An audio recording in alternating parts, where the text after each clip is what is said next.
2020 yil yoz fasli havo temperaturasining tadrijiy o'rilishiga ergishib, havo temperaturasining ilib ketishi yana bir qitim yer shari xarakterlik masalaga aylandi. Insonlar sanoat taraqqiyotining ko'payishiga ergishib, yer shari xarakterlik ofatlarmi qadam-qadam yaqinlashmoqda. Masalan, o'rmon o't opti, kalkun qatorliqlar.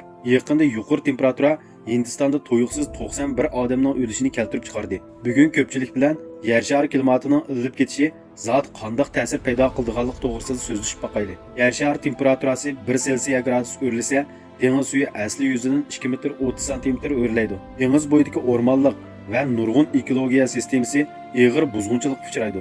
To'lqin paydo bo'lish nisbati zo'r darajada oshadi. Dengiz to'smasimi qo'g'dilanishdan mahrum qoladi. Kishilar to'smini ko'p qatim remont qilish orqali yurtining xatarga uchrashidan saqlanadi. Yer shari temperaturasi 2 Selsiya gradus o'rilsa, dengiz suvi davomli 4 metr atrofida o'rilaydi. Dengiz to'smalari butunlay buzg'unchilikka uchraydi.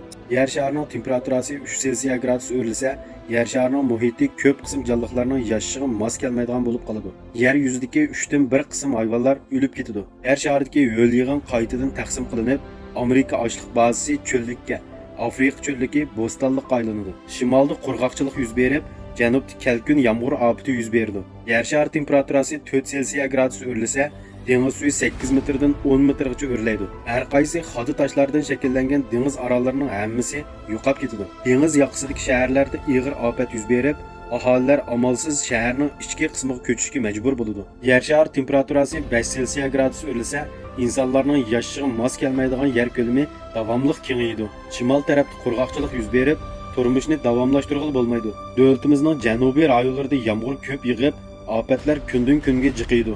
Yer shari temperaturasi 6 Selsiya gradus o'rilsa, janubiy qutb muz okean butunlay erib, dengiz bo'yi atrofidagi shaharlarni dengiz toshqini yutib ketadi. 95% hayvonlar nasli qurib ketish girdobig'iga berib qoladi. Boshqa jonliqlar tabiiy ofatning ziynidan balkim to'liq qutulib bo'la olmasligi mumkin. Bu vaqtda balkim zamon oxir bo'lishi mumkin. Amaliyotda insonlar yer sharining egisi emas.